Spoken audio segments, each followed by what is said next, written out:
મહત્વના સમાચાર વડોદરાથી મળી રહ્યા છે। વડોદરામાં એક નામાંકિત રેસ્ટોરન્ટના નાસ્તામાંથી જીવાત નીકળી છે। રેલવે પાછળ ગેલોડ રેસ્ટોરન્ટના નાસ્તામાંથી જીવાત નીકળી છે। ઢોસામાંથી જીવાત નીકળતા ગ્રાહકોમાં રોષની લાગણી જોવા મળી। વડોદરાથી સમાચાર। વડોદરામાં એક નામાંકિત રેસ્ટોરન્ટમાંથી જીવાત નીકળી છે। નાસ્તામાંથી જીવાત નીકળતા ગ્રાહકોમાં રોષની લાગણી જોવા મળી। સંવાદદાતા કુશાંગ આપણી સાથે લાઈવ જોડાઈ ગયા છે। કુશાંગ, આ પ્રકારે રેસ્ટોરન્ટમાંથી જીવાત નીકળતા ગ્રાહકોમાં રોષની લાગણી, આ પ્રકારની ઘટનાઓ હવે જાણે કોઈ નવી રહી જ નથી।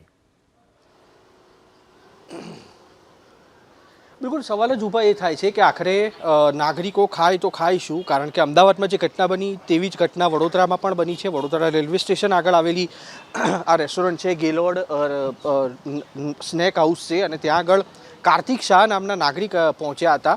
ગઈકાલે તેમને આ પ્રકારનો અનુભવ થયો અને તેના માટે તેઓ જાત તપાસ કરવા માટે બીજી વખત આજે આવ્યા ત્યારે પણ એ પ્રકારની પરિસ્થિતિ જોવા મળી। તે આપણી સાથે છે, તેમની સાથે વાત કરશું। કાર્તિકભાઈ, આખી ઘટના શું બની હતી? તમે ઢોસા મંગાવ્યા, તેનો વિડીયો પણ આવ્યો, મચ્છર તેમાં જોવા મળ્યું, બીજા દિવસે સતત તમે અહીંયા આગળ ચેક કરવા માટે આવ્યા, ત્યારે શું સામે આવ્યું? આમાં બનાવ એવો છે કે ગેલોડ હોટલ બ્રાન્ચ છે, તમે નામ તો સાંભળ્યું હશે વડોદરાની અંદર, કે કોઈ પણ નાગરિક સ્ટેશન આવે એટલે પહેલાં ચા પીવા માટે ગેલોડ આવે, બરાબર। હવે આની અંદર બનાવ એવો બન્યો છે કે ગત 2 દિવસ પહેલાં પણ હું અહીંયા આવેલો હતો। ત્યાં આગળ મેં સાઉથ ઇન્ડિયન ડિશ ઢોસા મંગાવેલી, એની અંદર પણ આ જ બનાવમાં કે અંદર મચ્છર અને ખીરાની અંદર એમ ખટાશ રીતના પકડાય, તે છતાં આપણે એકવાર જાણ કરેલી। જે એમના મેનેજર છે અંદર જ છે, એમને જાણ કરેલી કે ભાઈ એવી રીતના બનાવ બનેલો છે। તેમને કીધું સાહેબ નેક્સ્ટ ટાઈમ આવી રીતના બનાવ નહીં બને, સોરી કહી દીધેલું, પણ આપણે પણ એક નાગરિક તરીકે જવા દીધું કે ભાઈ ગરમીની ઋતુ છે એટલે થાય। બીજા દિવસે હું ફરી એકવાર તપાસ માટે આવ્યો ત્યારે આ વસ્તુની અંદર એ જ પાછું બનાવ આજે બન્યો કે આવી રીતના મેં ઢોસા મંગાવ્યા અને મેં ઢોસા ચેક કરી, એની અંદર મચ્છર હતું અને 2 નાના જીવડા પણ નીકળ્યા છે। આપણી જો લાઈવ વિડીયો પણ છે અને સબૂત પણ છે કે કાલ ઉઠીને આપણને કોઈ એ રીતના એલિગેશન ના કરે। એટલે આપણે એક વસ્તુ જે અત્યારે આપણે વડોદરાની અંદર ચાલી રહ્યું છે ફૂડ ડિપાર્ટમેન્ટની અંદર, કે જે ભાઈ મોટી મોટી ગૌ માંસ ને આ બધું પકડાય છે તાંદલજા વિસ્તારની અંદર, નાગરડો વિસ્તારની અંદર બધે આ રીતના ચાલી રહ્યું છે, તો પછી એક બ્રાન્ડને તમે કેમ છોડી રહ્યા છો? બ્રાન્ડ એક વસ્તુ એવી છે કે બ્રાન્ડ છે એટલે એવું કે છોડી દેવાનું? તમે જોઈ શકો છો અહીંયા નોનવેજની પણ છે, પછી એગની આ બધી જ દુકાનો છે।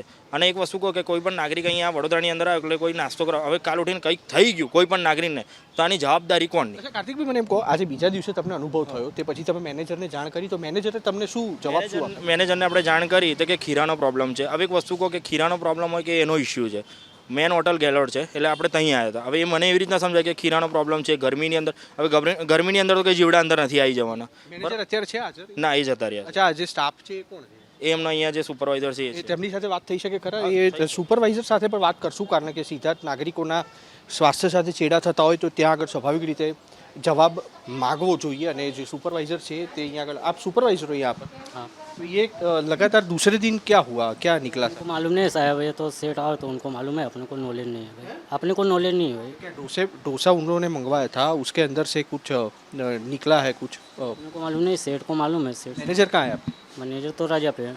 कौन कहाँ है? कहाँ राजा पे है, बोल रजा पे है? तो आप ऐसी चीज़ें खाने को देते हो लोगों को जो लोगों की हेल्थ के साथ?